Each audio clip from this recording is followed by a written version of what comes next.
Hey kindergarten, I hope you're having a marvelous Monday today and you're ready for some math. So let's get started. We're going to begin today with working on subitizing using my my ring here. Whenever you see a card, I want you to, as quickly as you can, say the number that you see represented on the card. So remember, subitizing is being able to see a set and think really quick and be able to say the number that's shown without having to count every single one of them. Okay, so as you see the numbers, say them as quick as you can. Here we go. 5, 1, 5, 3, 2, 4, 3, 1. This one's a little trickier, isn't it? 5, 5, 2,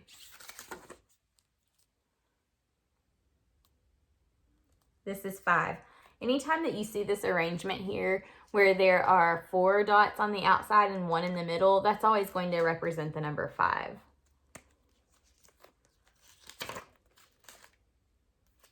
1, 4.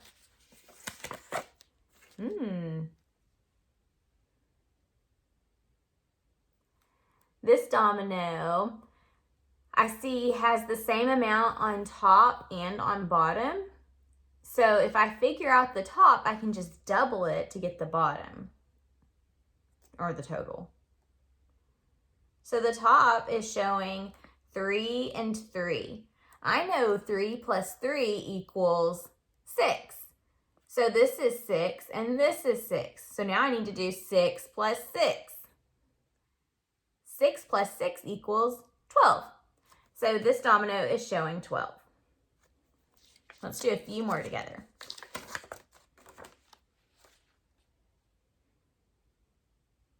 6. I can count. If I know how to count by twos, that may be kind of challenging for kindergarten, but eventually you'll be able to count by twos and you can just go 2, 4, 6.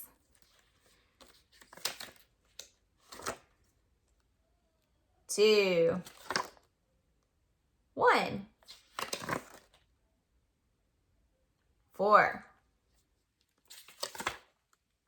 1, 2. And last one, 2. Okay, we'll work some more on that in the days to come, but you can always practice subitizing at home as well. All right, let's move on to our word problem of the day. Okay, make sure you read it and follow along with me. And if you at home have a whiteboard or a piece of paper or something you can use to work with me, you can go ahead and grab that now. That way you can work this out as I work mine out. And I'm trying to fix it, sorry, to where it's straight for us. Okay, let's read together. Elizabeth baked 4 chocolate cakes and 5 chocolate pies. How many desserts did Elizabeth bake in all? Okay, let's read it one more time and listen very carefully for the question that we need to answer. Elizabeth baked 4 chocolate cakes and 5 chocolate pies. How many desserts did Elizabeth bake in all? What was the question in this word problem?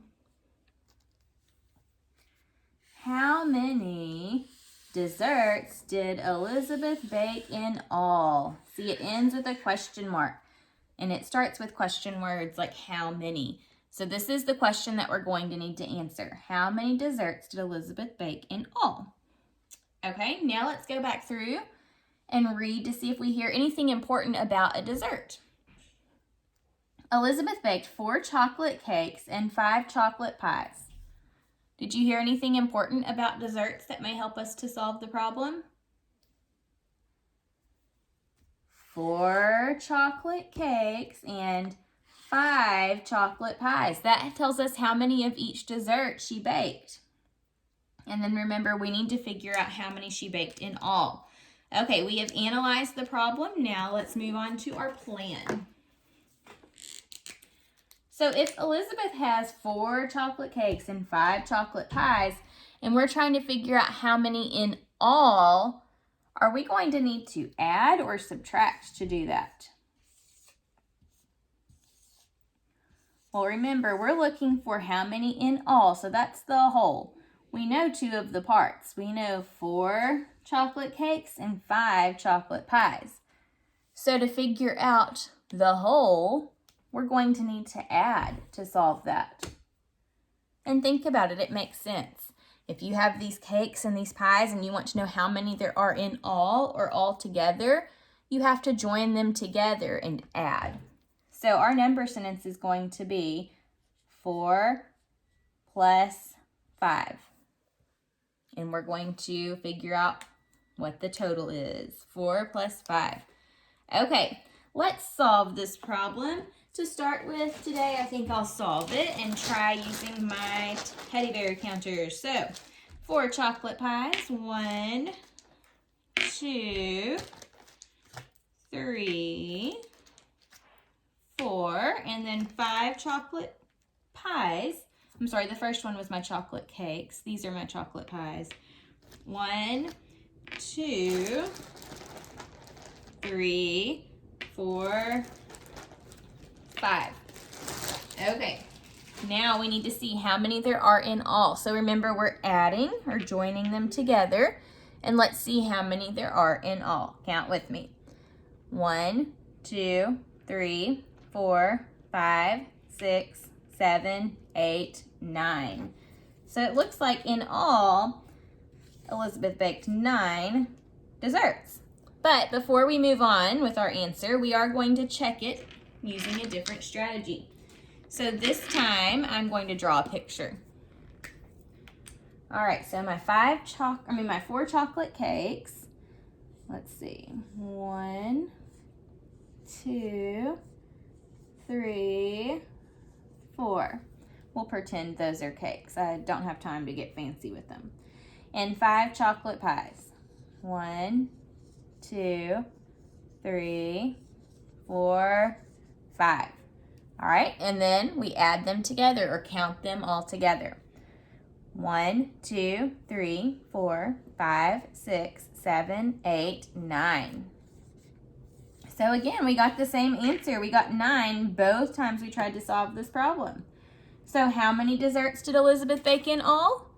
She baked 9 desserts, and we know 4 plus 5 equals 9. All right, let's move on now to our lesson for today. Let me clear off our area here.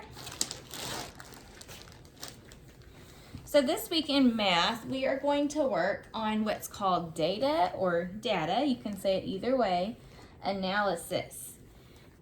Let's talk about what this word data means first. And people pronounce this word 2 different ways. Some people say data and some people say data. It doesn't matter how you say it. It's kind of like the and the. It is the same no matter how you pronounce it, data or data. Data or data is just when you survey a group of people or look at different numbers, I guess you could say, and collect or survey them to get some information. So we're going to talk about what that means as we go on. I know that sounds really confusing right now, but it's just basically some numbers, okay? So as we learn more about data or data, you'll begin to understand more. It's not near as confusing as it sounds. All right, so we're going to be looking at counter bears today. Let me put some out here for us. This is a tricky kind of skill to teach virtually, so we're going to do the best we can to learn. You're just going to kind of have to bear with me as we do this virtually. Okay, so I have a group of bears here. The first thing that we're going to do is sort them. So we're going to sort our bears. What would be the best way to sort these bears? into what category? We could sort these bears by color, right? Because we have 3 different colors. So let's sort them by color. We'll put all the greens, all of the purples, and all of the blues together. Okay, we have sorted our bears into 3 different groups. Now, let's chart what we have here. So I can make a tally chart to show all about my bears. Okay, so we have green bears,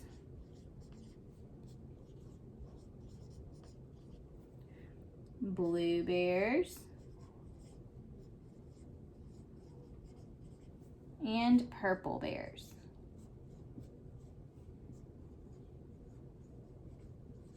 Okay, how many green bears do I have?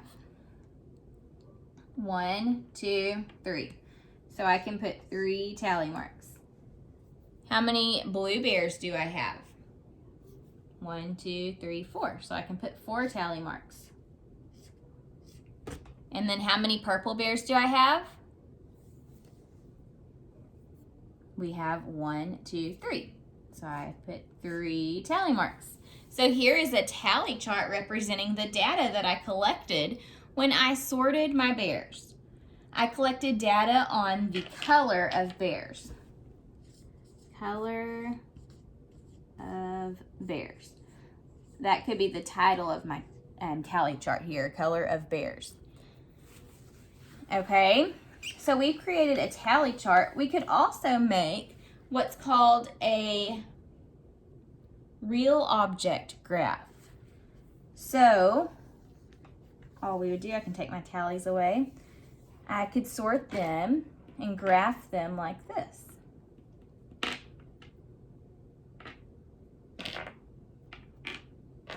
Oopsie, sorry.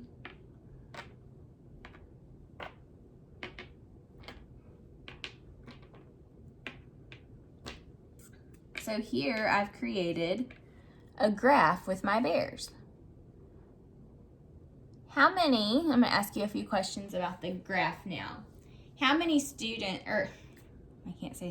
how many bears were green? How many bears were green? 1, 2, 3. 3 bears were green. Here's another question for you. How many bears were purple?